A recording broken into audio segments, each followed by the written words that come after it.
खबर के प्रायोजक हैं काशी इलेक्ट्रिक, भवरनाथ, आजमगढ़। त्योहारों पर ई स्कूटी की खरीद पर पाएं निश्चित उपहार। रमा हॉस्पिटल, लरोली, आजमगढ़। इमरजेंसी सेवा 24 घंटे उपलब्ध। गोमती ग्रामीण निधि बैंक, रोजगार पाने का सुनहरा अवसर। रिक्त पदों के लिए bumper vacancy. Wooden touch, Bhawarnath, Azamgarh. A complete hardware store और होटल पार्क ग्रीन, सिधारी, आजमगढ़। आजमगढ़ जिले की खस्ताहाल सड़कों के दिन अब बहुरने वाले हैं, कारण कि लोकसभा सदर के चुनाव में जीत के बाद सांसद दिनेश लाल यादव आजमगढ़ के विकास को लेकर चिंतित हैं। उनका प्रयास रंग लाया है। भारतीय जनता पार्टी प्रदेश कार्य समिति के सदस्य अखिलेश मिश्र गुड्डू ने बताया कि जिले की 19 बदहाल सड़कों की मरम्मत के लिए योगी आदित्यनाथ सरकार ने लोक निर्माण विभाग को सड़कों की दशा सुधारने हेतु आदेशित किया था। इसी कड़ी में 9 नवंबर को जनपद की 19 बदहाल सड़कों की मरम्मत के लिए सरकार द्वारा 31 करोड़ 23 लाख रुपए की स्वीकृति दी गई है। इस बजट से जिले की 110 किलोमीटर की सड़कों की दशा सुधारी जाएगी। सरकार द्वारा स्वीकृत किए गए बजट में से 665 लाख से अधिक रुपए से जिला मुख्यालय की सड़कों का कायाकल्प किया जाएगा, जिनमें से 83.46 लाख से शहर की ठंडी सड़क होते हुए शंकर जी की मूर्ति तक लखनऊ बलिया मार्ग का पुराना भाग, 43.99 लाख से पहाड़पुर तिराहा से ज्योति निकेतन स्कूल होते हुए करतालपुर मार्ग, 175.94 लाख से आजमगढ़ शहर और बाईपास मार्ग तथा रेलवे स्टेशन से हरबंसपुर, सिविल लाइन चौक, मुकेरीगंज, हर्रा की चुंगी होते हुए बाईपास तक डिवाइडर 341.60 लाख से मरम्मत कराया जाएगा। इसी प्रकार शहर की सड़कों की मरम्मत पर 665 लाख से अधिक रुपए खर्च किए जाएंगे। इसके साथ ही ग्रामीण क्षेत्रों में अतरौलिया अरौला मार्ग, कप्तानगंज अरौला मार्ग, बुढ़नपुर मखनहा मार्ग, जियनपुर अजमतगढ़ नदवा सराय मार्ग, राजादेपुर हरैया भीमभर मार्ग, अतरौलिया अतरैठ मार्ग, रोनापार लाटघाट अमलो मार्ग, सूफीपुर से मडना संपर्क मार्ग, रानी की सराय ऊंची गोदाम मार्ग चौड़ीकरण, खेतासराय दीदारगंज मार्ग, दीदारगंज सरायमीर मार्ग, गाजीपुर आजमगढ़ मार्ग, बुढ़नपुर दीदारगंज मेहनाजपुर औरिहार मार्ग और आजमगढ़ वाराणसी मार्ग का लालगंज मार्ग प्रमुख है, जिन सड़कों की मरम्मत कराई जानी है। आजमगढ़ शहर में बंदरों की बढ़ती संख्या व उनके उत्पात से निजात दिलाने के लिए प्रशासन जन सहयोग से धरपकड़ अभियान चलाने की तैयारी में लग गया। अपर जिलाधिकारी वित्त एवं राजस्व आजाद भगत सिंह के नेतृत्व में कई समाजसेवी संगठन भी इसमें शामिल हो रहे हैं। इसको लेकर कलेक्ट्रेट में संगठनों के साथ ही समाज के विभिन्न वर्गों से जुड़े लोग संग बैठकर तमाम मुद्दों पर विचार किया गया। इस दौरान किस क्षेत्र में जहां बंदरों की ज्यादा संख्या है उनको पकड़कर कहां छोड़ना, ऐसे मुद्दों पर विचार किया गया। एडीएम वित्त एवं राजस्व ने बताया कि यह अभियान जन सहयोग से चलेगा। सामाजिक संगठन से जुड़े सूरज श्रीवास्तव ने बताया कि उन्होंने सामाजिक प्रशासन को ये प्रस्ताव दिया था। इस अभियान में तमाम सामाजिक संगठन जुड़ रहे हैं। इसमें ये भी देखना होगा कि लोगों को बंदरों से मुक्ति मिले और ये भी तय हो कि बंदरों को भी नुकसान न हो। बंदरों के बढ़ती जनसंख्या के दृष्टिगत और उनके द्वारा जो भी शहर में एक समस्या क्रिएट हुई है उसके दृष्टिगत यहाँ के लोगों की मांग पर एक तरह की बैठक यहाँ आयोजित की जा रही है आज 3 बजे, और उसमें 3-4 मुद्दे होंगे। पहला ये कि बंदरों को किन ऐसे कौन से क्षेत्र हैं जहाँ पर ज़्यादा गंभीर समस्या है, तो वहाँ से उसका चिन्हीकरण किया जाएगा। इसके उपरांत इन बंदरों को कहाँ पर छोड़ा जाए, एक ये समस्या रहेगी, इस पर चर्चा होगी। फिर बंदर जहाँ छोड़े जाएंगे उनके खाने पीने की और उनके वहाँ अच्छे से आवास प्रवास के लिए क्या क्या व्यवस्थाएं की जानी है, इस पर चर्चा की जाएगी। तो ऐसे जो भी शहर के मानिंद लोग हैं, NGOs हैं, हमारे समाचार मीडिया के जो हमारे साथी हैं वो और अधिकारीगण, तो इन सब चीज़ों पर एक बैठ के आज विचार विमर्श किया जाएगा और एक कार्य योजना बनाई जाएगी कि किस आधार पर इस समस्या से निजात पाया जा सके। कुछ दिन पहले हम लोगों ने प्रस्ताव दिया था अपर जिलाधिकारी वित्त एवं राजस्व को कि आजमगढ़ शहर में बंदरों का प्रकोप बहुत ज़्यादा है। बहुत से लोग एक्सीडेंट हो जा रहा है, छत पर से बंदरों के डर के मारे गिर जा रहे हैं, चोटिल हो जा रहे हैं। ऐसे बहुत से बच्चे हैं जो खेलने के लिए बाहर पार्क में नहीं जा पा रहे हैं और न जाने कितनी समस्याएं बंदरों के कारण उत्पन्न हो रही है। उनसे निजात दिलाने के लिए एडीएम साहब से वार्ता हुई थी। उन्होंने प्रभागी जो वन के अधिकारी हैं, DFO हैं, उससे लगाए तहसीलदार से लगाए सभी अधिकारियों की आज मीटिंग बुलाई थी, जिसमें यह तय किया गया है कि बंदरों को पकड़ने के लिए एक टीम बुलाई जाएगी। टीम बुला करके और बंदरों को वन क्षेत्रों में छोड़ा जाएगा। उन्हें किसी प्रकार का चोट न पहुंचे, उनके खाने पीने की ठीक प्रकार से केले की व्यवस्था, मूंगफली की व्यवस्था और चने की व्यवस्था भी ठीक प्रकार से रहे, कि उन्हें यातायात में भी कोई दिक्कत न आए। इन सारी व्यवस्थाओं के लिए भी और सारे सामाजिक संगठनों का उस पर सुझाव भी लिया गया है कि आजमगढ़ नगर को किस प्रकार से बंदरों के प्रकोप से मुक्ति दिलाई जाए। एक सार्थक बैठक रही जिसमें सारे अधिकारी भी थे और मुझे लगता है शहर के जितने भी काम करने वाले सामाजिक संगठन है, चाहे गांधीगिरी टीम है, चाहे स्वाभिमान मंच है, चाहे विश्व हिंदू परिषद है और उसके साथ साथ हिंदू जागरण मंच के भी लोग हैं, भारतीय जनता युवा मोर्चा के भी लोग यहाँ उपस्थित हैं और भी बहुत सारे संगठनों के लोग यहाँ उपस्थित हैं। सभी ने अपना सुझाव दिया है कि बंदरों को किस प्रकार से यहाँ से नगर से मुक्ति दिलाई जाए और साथ ही उन्हें किसी प्रकार का चोट न पहुंचे, बंदरों को यातायात के समय भी ठीक प्रकार से ही यातायात हो, उन्हें किसी प्रकार का चोट पकड़ने वाली टीम के द्वारा न पहुंचाई जाए। ये सारे विषयों पर आज सार्थक चर्चा हुई है। मुझे लगता है कि इस महीने के अंत तक वो टीम आएगी और बंदरों को यहाँ से पकड़ करके वन क्षेत्रों में जिले के सीमाओं से बाहर छुड़वाया जाएगा ताकि दोबारा से ये लोग बाहर अंदर ना आ पाए। नगरीय इलाकों में रहने वाले जरूरतमंद और गरीब परिवारों के लिए प्रधानमंत्री आवास योजना शहरी वरदान साबित हो रही है। कच्चे टूटे फूटे व जर्जर मकानों में रह रहे लोगों को अब इस योजना के द्वारा पक्के मकान अपनी ही जमीन में बनाने के लिए केंद्र सरकार द्वारा अनुदान राशि दी जा रही है। नगरीय विकास अभिकरण आजमगढ़ के प्रोजेक्ट ऑफिसर अरविंद पांडे ने बताया कि भारत सरकार की बड़ी महत्वाकांक्षी योजना है। आजमगढ़ में 15,606 मकान प्रधानमंत्री शहरी आवास योजना के तहत बनने हैं, जिनमें से 13,500 मकान पूरी तरह कंप्लीट हैं। सरकार की महत्वपूर्ण योजना लोगों को अपनी जमीन पर आवास बनवाने के लिए 2.5 लाख रुपए प्रोत्साहन धनराशि दे रही है। वहीं प्रधानमंत्री आवास के लाभार्थियों का कहना है कि वो लोग जर्जर कच्चे मकान में रहते थे। उन्होंने कभी नहीं सोचा था कि उन्हें पक्का मकान नसीब होगा, लेकिन प्रधानमंत्री मोदी की वजह से उन्हें पक्का मकान मिल सका। लाभार्थियों ने पीएम मोदी को धन्यवाद देते हुए कहा कि और भी जो जरूरतमंद निर्धन लोग हैं उन्हें भी आवास दिया जाना चाहिए। योजना शहरी के अंतर्गत जनपद आजमगढ़ में कुल 15,606 आवास स्वीकृत हैं, जिसमें से लगभग सभी लाभार्थियों की धनराशि जा चुकी है और 13,500 के लगभग लाभार्थियों ने अपना आवास पूर्ण करा लिया है। वर्तमान में आवास में निवास कर रहे हैं। यह भारत सरकार की सबसे महत्वाकांक्षी योजना है, जिसमें शहरी बेघर लोगों को जिनके पास कुछ ज़मीन उपलब्ध है, जो अपना घर बनाना चाहते हैं, उनको सरकार 2.5 लाख रुपए देती है, जिसमें वो 2 कमरे, 1 किचन और लैट्रिन बाथरूम बनवाते हैं।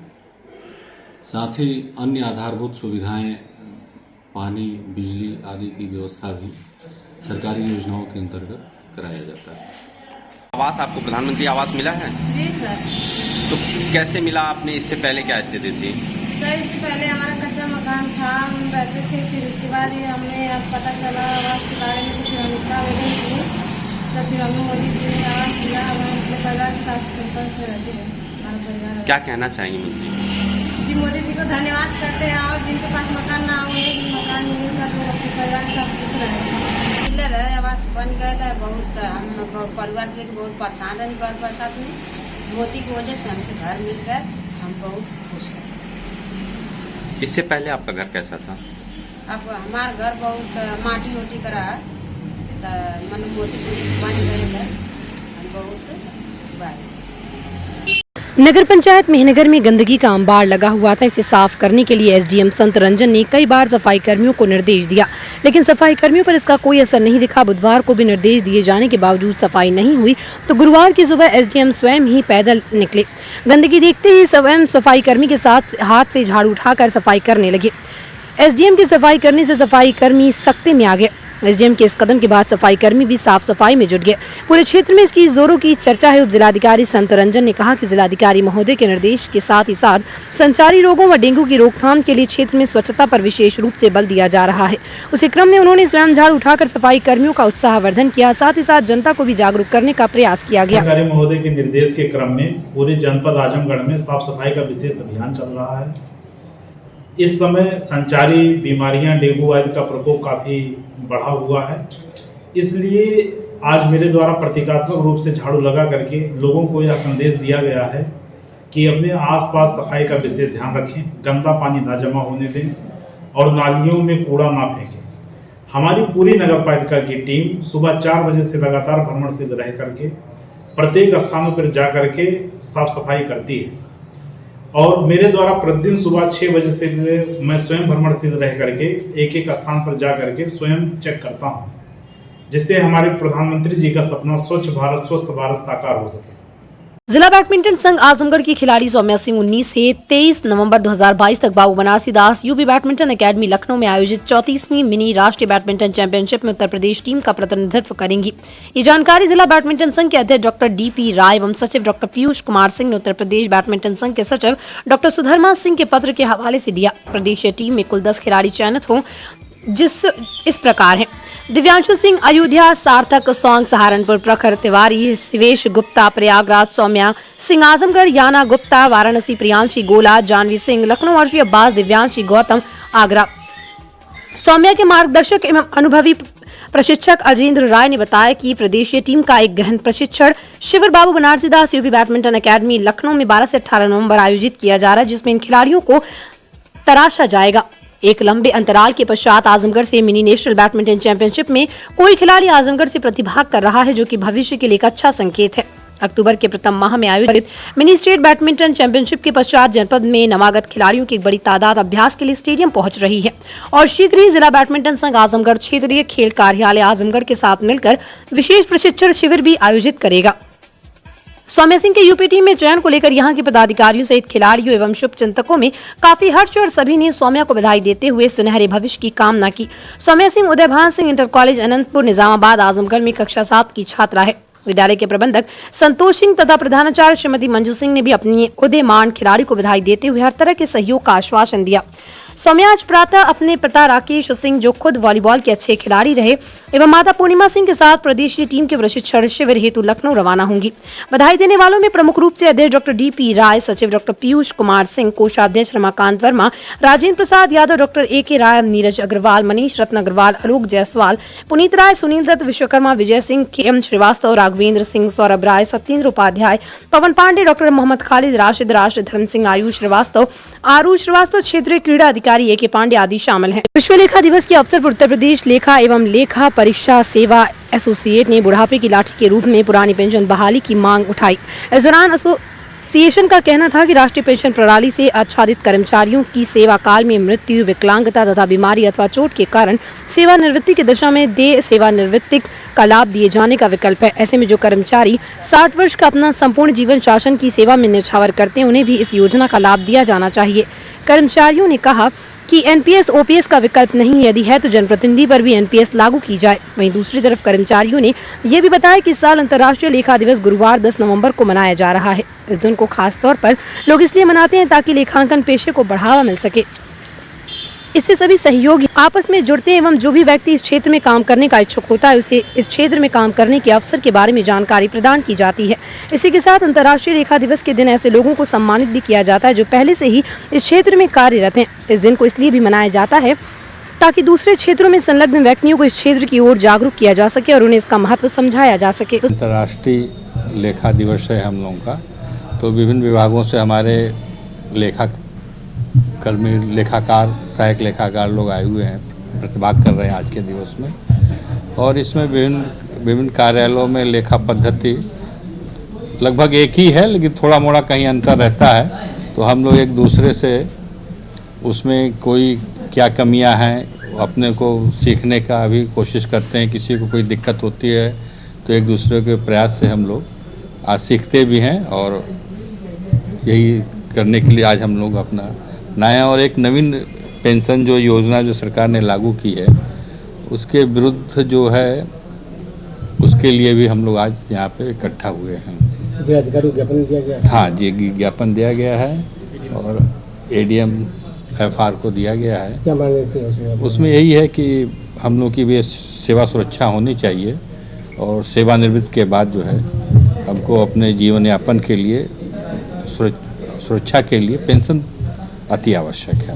भारत रक्षा दल द्वारा नगर क्षेत्र में किए जा रहे विभिन्न कार्यों से प्रभावित होकर आज नगर क्षेत्र के आवास विकास कॉलोनी के निवासी मोहम्मद फैसल ने अपनी मारुति कार भारत रक्षा दल को भेंट कर दी। बता दें कि भारत रक्षा दल द्वारा विगत 25 वर्षों से जनहित में बहुत सारे कार्य, सेवा, संघर्ष, रचना, आंदोलन, सफाई, सुंदरीकरण आदि किया जा रहा। अपने कार्य और सामाजिक जिम्मेदारी के निर्वहन के चलते भारत रक्षा दल लोगों का चहेता बन गया। संगठन के पास समर्पित कार्यकर्ताओं की एक बड़ी टीम जो हर चुनौती से निपटने के लिए सदैव तत्पर रहती है। इन दिनों ये टीम सफाई के साथ मच्छरों के विरुद्ध भी अभियान चला रही है। विगत 15-20 दिनों से सुबह नाली में दवा छिड़काव तथा शाम को फॉगिंग का कार्य किया जा रहा है। भारत रक्षा दल के कार्य से प्रभावित होकर मोहम्मद फैसल ने अपनी मारुति वैन भारत रक्षा दल को समर्पित कर सम्मानित करते हुए इसकी चाबी उन्होंने संगठन के हरिकेश विक्रम श्रीवास्तव को सौंप दी। इसे स्वीकार करते हुए हरिकेश विक्रम श्रीवास्तव ने कहा कि आपने जिस उम्मीद और भरोसे से हम लोगों का हौसला बढ़ाया, हम लोग आपके विश्वास और प्यार का सदैव मान रखेंगे। इस अवसर पर मेहताब भाई, नसीम अहमद, लईक अहमद, रवि प्रकाश, अमित कुमार गुप्ता, हिमांशु सिंह, सुनील वर्मा, दीपक जायसवाल, नीरज वर्मा, हरि नारायण आदि लोग उपस्थित रहे। फैसल है, मैं आवास विकासकालीन मकान नंबर 9 में रहता हूँ और बहुत सालों से मैं देख रहा हूँ कि आजमगढ़ जो है नगर पालिका जो क्षेत्र है वो गंदगी से पीड़ित है। नाली की ठीक तरह से सफाई और रोड की जो है वो मरम्मत भी नहीं करवा पा रहे हैं और इसलिए हमने चुना है हरिकेश भाई को जो इस बार चेयरमैनी में खड़े हो रहे हैं और इसकी वजह से मैंने उनको काम देखते हुए जो यहाँ पे काम करवा रहे हैं आजमगढ़ जो नगर पालिका में है, काम को देखते हुए उनको मैं अपनी मारुति वैन जो है और गाड़ी का नंबर 9387 मैं इनको समर्पित करता हूं ताकि आगे भविष्य में हमारे जो आजमगढ़ नगर पालिका में है वो अच्छे से काम कर सके और उज्जवल भविष्य की कामना करते हैं। रतनपुर गांव जो कि मिर्जापुर ब्लॉक की तहसील निजामाबाद थाना सरायमीर के अंतर्गत आता है, वहां के ग्रामीण कोटेदार के समर्थन में गुरुवार को जिला प्रशासन को अपना ज्ञापन सौंपे। ग्रामीणों का कहना था कि पूर्व कोटेदार सही था, समय से और सही तौर से राशन वितरण किया करता था, जिसको गलत तरीके से वीडियो वायरल कर देने के कारण जिला पूर्ति अधिकारी द्वारा उनकी कोटे की दुकान को निरस्त कर दिया गया। ग्रामीणों की मांग थी कि पूर्व कोटेदार की दुकान बहाल की जाए, साथ ही पूर्व कोटेदार की दुकान के निरस्तीकरण की कार्रवाई की जाँच की जाए। रतनपुर के रहने वाली हैं, जिला आजमगढ़ के है जी। हमारा कोटा अरे सीमा जी के नाम पे था, उधर धोखा से साइन करा के सीमा जी से अपने पास ले गए गांव वाले। अब हमारा सीमा जी के अरे नाम पे है तो सीमा जी के ही नाम पे कोटा चलना चाहिए।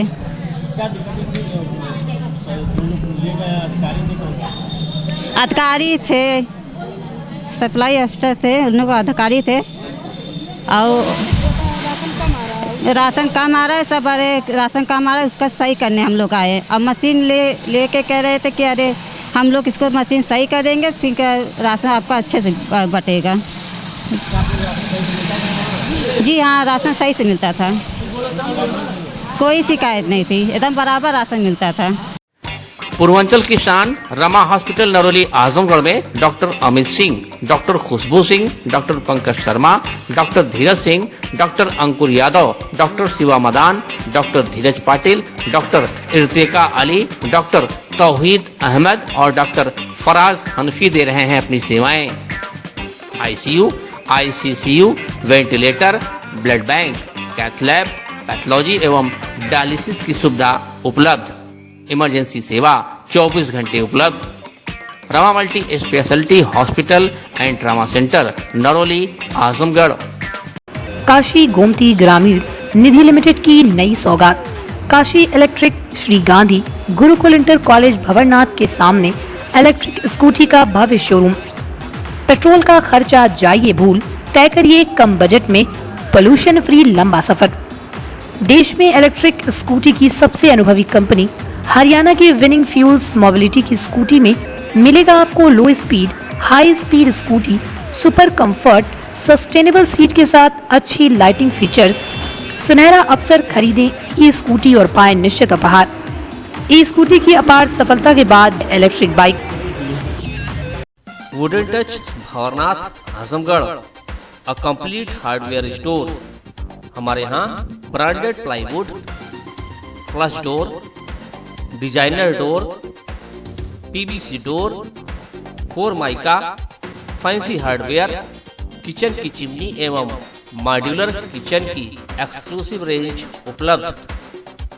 अपने आशियाने में लगाइए 4 चांद, पहुंचिए वुडन टच भवरनाथ आजमगढ़।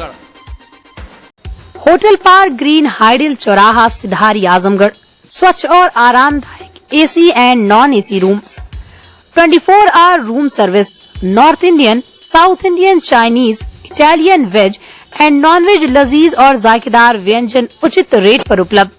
शादी विवाह, engagement, marriage anniversary, birthday party के लिए लार्ज बैंक्वेट हॉल, मीटिंग और सेमिनार के लिए कॉन्फ्रेंस हॉल, आपकी खुशियों में लगाए चार चांद। होटल पार्क ग्रीन, हाइडल चौराहा, सिधारी, आजमगढ़।